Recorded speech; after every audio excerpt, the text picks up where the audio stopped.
గంటల తరబడి గ్యాస్ కోసం ఎదురు చూసినా చివరికి నిరాశ మిగులుతుందంటూ ఆందోళన వ్యక్తం చేస్తున్నారు ఆటో డ్రైవర్లు. ఇంట్లో భార్య పిల్లలను వదిలి రోడ్లపై గంటల తరబడి గ్యాస్ డీజిల్ కోసం ఎదురు చూస్తున్నామన్నారు. దీనిపై ప్రభుత్వం క్షేత్రస్థాయిలో పరిశీలించి తగిన చర్యలు తీసుకోవాలంటూ డిమాండ్ చేస్తున్నారు. అసెంబ్లీలో ఈ అంశాన్ని ప్రస్తావించాలంటూ ఆవేదన వ్యక్తం చేస్తున్నారు. మరింత సమాచారం మా ప్రతినిధి శ్రవణ్ అందిస్తారు. పెద్ద క్యూ లైన్లు కనిపిస్తున్నాయి. ఆటోకి సంబంధించి చూడొచ్చు. కనుచూపు మేర మనం ఎంత దూరం చూడగలిగితే అంత దూరం వరకు మన ఆటోలే కనిపిస్తున్నాయి. ఆటో డ్రైవర్లు ఆటోలోనే కూర్చొని ఉన్నారు. బంక్ బయట మాట్లాడే ప్రయత్నం చేద్దాం. ఏందన్నా, నిన్న 2-3 రోజుల నుంచి మొత్తం ఆటోలు పెద్ద లైన్లు కనబడుతున్నాయి.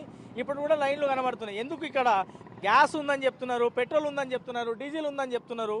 అయినప్పటికీ కూడా ఎందుకు ఇంత పెద్ద మొత్తంలో వచ్చి లైన్లో నిలబడి ఉన్నారు? గవర్నమెంట్ సరిగా లేక ఈ ప్రాబ్లం వస్తుంది. మీరు 3 రోజులు అంటున్నారు, మేము 10 రోజులు అవుతుంది గ్యాస్ దొరకక. స్టాక్ ఏం తెస్తున్నారు కానీ వాళ్ళకి ఇష్టం వచ్చినట్లు అమ్ముతున్నారు.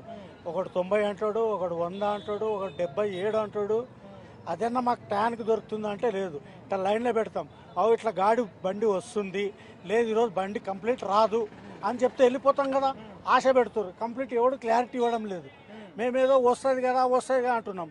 రేటు చూస్తా 50 రూపాయలది ఇప్పుడు 100 రూపాయలకు అమ్ముతున్నారు. మాకు కస్టమర్ ఇచ్చేది ఎంత ఇస్తారు? అదే పాత రేటు ఇస్తున్నారు. వాళ్ళు నమ్మట్లేదు. గ్యాస్ ఉంది, సెల్లులో చూపిస్తారు కదా గ్యాస్ ఉంది అని. గవర్నమెంట్ ప్రాబ్లం కూడా చాలా ఉందన్న. ఇప్పుడు ఇక్కడ ఇప్పుడు ప్రజలు ఇంత ఇబ్బంది పడుతున్నారు కదా. ఒక్క ఎమ్మెల్యే కానీ ఒక మినిస్టర్ కానీ దీని గురించి చర్చించిన వాస్తవం ఉందా? ఏడన్నా ఒక్కడన్నా పోలీసు వాళ్ళకైనా సరే కనపడుతుంది కదా. పోలీసు వాళ్ళను చెప్పొచ్చు కదా. పోలీసు వాళ్ళు వచ్చి వాళ్ళని బెదిరించి స్టాక్ ఉంటే వేపించి పంపిస్తే ఇట్లా ఉండదు కదా మాకు ఇబ్బంది. లేదంటే మాకే డైరెక్ట్ వేస్తారు. రాదు ఈరోజు వచ్చిందనుకో ఒక బోర్డు పెట్టు, పలానా రోజు వస్తుంది, పలానా టైం నుంచి పలానా టైం వేస్తామని బోర్డులు పెట్టమను. ప్రతి ఒక్కరు అట్లా బోర్డు పెట్టమను. మేము మా బండి ఈ టైంకి వస్తుంది, ఈ టైం నుంచి ఈ టైం వేస్తాం, తర్వాత ఉన్న మీ ఇష్టం అని ఒక బోర్డు పెట్టమను. పక్కా టైం వేయాలి. అట్లా చేస్తేనే ఈ ఇబ్బంది ఉండదు. ట్రాఫిక్ ఇబ్బంది, మాకు ఇబ్బంది. పెళ్ళాం పిల్లల్ని విడిచిపెట్టి రోడ్ల మీద పండుకుంటున్నాం 2-3 రోజుల నుంచి. 24 గంటలు వాని కబ్జా అయిందా, ఈ భూమి కబ్జా అయిందా, ఆ ఎమ్మెల్యే ఏం చేస్తూ ఇదేనా మీ చర్చలు? ప్రజలు ఇంతగానం పట్టిస్తే ఒక్కటని రెస్పాండ్ అయ్యిందా? ఒక మినిస్టర్ కానీ, ముఖ్యమంత్రి కానీ, ఎమ్మెల్యే కానీ రెస్పాండ్ అయ్యిందా?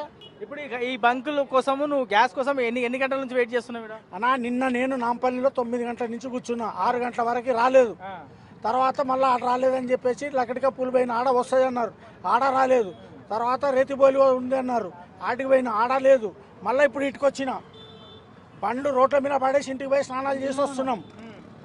బండ్లు రోడ్ల మీద ఉంటాయి. 2 రోజులకి వాడు పోసేది ఎంత? 50 రూపాయలకి 50 రూపాయలు ఎక్స్ట్రా పైసలు తీసుకొని మళ్ళీ 5 లీటర్లు వేస్తున్నాడు. ఇప్పుడు బంకుల్లో కూడా ఎక్కువ పైసలు తీసుకుంటారు ఆల్రెడీ. వారం 10 రోజులు, మీరు 3 రోజులు అంటున్నారు. ఒకడు 98 అమ్ముతుండు, ఒకడు 77 అంటాడు, ఒకడు 89 అంటాడు, ఇక్కడ 93. యాక్చువల్ రేట్ ఎంత? ఎందుకు ఇట్లా అమ్ముతున్నారు? గవర్నమెంట్కి అంత బాధ్యత ఉండదా? ఇంతకుముందు ఎంత ఉండే, ఇప్పుడు ఎంత తీసుకుంటున్నారు? పెట్రోల్ కానీ గ్యాస్ కానీ 54 ఉండే, 57 ఉండే, 57 పోయి 77 అయింది. తర్వాత మళ్ళీ 93 అయిపోయింది. 95 వేస్తారు ఎవరు. మొత్తం తిరిగి పెంచినా పర్వాలేదు. కాకపోతే గ్యాస్ అయితే ఇవ్వాలి కదా మాకు. అది ఉంటేనే కదా మేము బతికేది. స్కూల్ పిల్లలకు ప్రాబ్లమ్, కాలేజ్ పిల్లలకు ప్రాబ్లం. మా దిక్కులే ఉన్న శాలరీలు రోడ్ల మీద దందలు లేవు, కారబారు లేవు. ఉన్న స్కూల్ పిల్లలు, కాలేజ్ పిల్లలు పోయినా అని కూడా నెలకు వచ్చే మంత్లీ పేమెంట్లు కూడా రావు.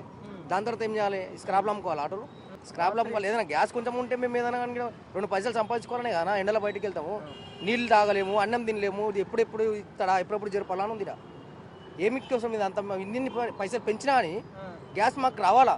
కంప్లీట్గా వాళ్ళ ఇబ్బందులు అసలు చెప్పుకోలేనటువంటి దుస్థితిలో మేము ఉన్నాము. గంటలు పొద్దున వస్తే సాయంత్రం వరకు దాదాపుగా క్యూ లైన్లోనే వేచి ఉండాల్సినటువంటి సిచ్యువేషన్ ఉందనేది ఆటో డ్రైవర్లు చెప్తున్నారు. ఇది ఓవరాల్గా గ్యాస్ కారణంగా, డీజిల్ కారణంగా ఇబ్బందులు పడుతున్నామని చెప్తున్నటువంటి ఆటో డ్రైవర్ల ఇబ్బందుల పైన పూర్తి అప్డేట్. కెమెరామెన్ వినోద్తో శ్రావణ్, బిగ్ టీవీ, హైదరాబాద్.